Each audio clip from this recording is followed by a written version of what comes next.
On March 18th, I'm getting on an airplane to a tiny cluster of islands off the coast of West Africa that you've probably never heard of. Now, I'm a planner, so I've already started buying and packing the things I'm going to need. But the one thing that I cannot buy is the thing that will be of most worth. I want you to picture this day with me. It's sometime next spring and I'm on the islands of Cabo Verde.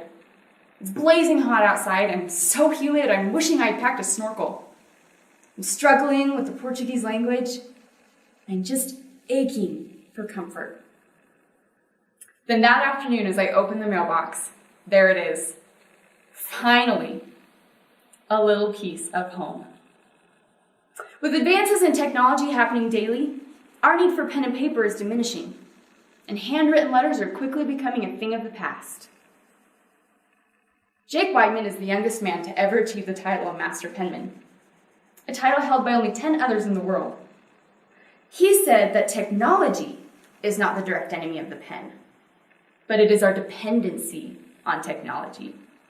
And the greater we grow our dependency on technology, we may soon find that we have created the most technological advanced way of creating illiteracy.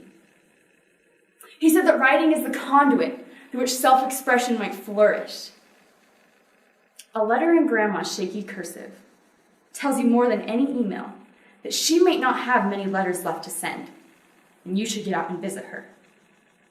A letter of condolences with tear stains on the page brings more comfort than any well-written text ever could. And a letter from an almost lover with parts scribbled out brings intrigue and oogling from friends that wouldn't otherwise come about if the backspace button had been used instead. You see, the fact that it's imperfect makes it perfect. That is what makes it real. In Forbes magazine, Lakshmi Paturi is featured as one of the top women to watch in Asia, and she has a passion for putting pen to paper. You see, her father died of cancer, but before dying, he wrote her letters, outlining her strengths and her weaknesses. Now, see, if Lakshmi had focused solely on the words on the page, an email would have been just as expressive. But she cherished his letters for more than the words. When hard days come, she says, I take out his letters, and I read them. And the paper that touched his hand is in mine, and I feel connected to him. Hannah Brincher started a global initiative that encourages people to write love letters to strangers. She tells of how her mother never believed in iPads or cell phones. So when she went away to college, home was in the letters her mother would send her. When she moved to New York and got hit hard with depression, she evoked the comfort of those letters by writing her own. She wrote to strangers and left them all over New York, brightening her day by encouraging another. She says it's not always about efficiency, that letter writing is an art form that does not fall down to the Goliath of get faster. Now I know what you're thinking. This is lovely and inspiring, but I just don't have time to write letters to everyone with whom I wish to have a deeper connection. But don't you think that there is time in the day for a letter that simply says thank you, or I love you, or good luck? Is there a relationship that you could mend with the love of a letter that an email just couldn't fix? Or a relationship gone silent that you could revive? Today, I challenge you to write that letter.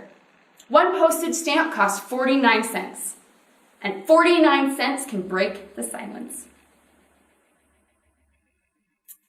The letter arrived when I needed it most. It came on a day when the kids I nanny had pushed me way past my breaking point. It came on a day when my mom was working late, and so I was eating Little Caesars for dinner. Again. It came on a day when I was frustrated at my siblings for leaving crumbs and pop containers on the counters that I had literally just cleaned. It came in the form of a postcard with my dad's familiar handwriting and a pineapple postage stamp that said, even in Malaysia, he was thinking about me. And isn't that feeling just the best? Let your letters be part of your legacy. Preserve a piece of yourself on paper and let their physical presence span the globe. Miles away in Cabo Verde, a new missionary will be thanking you. And the recipient of your letter will thank you too.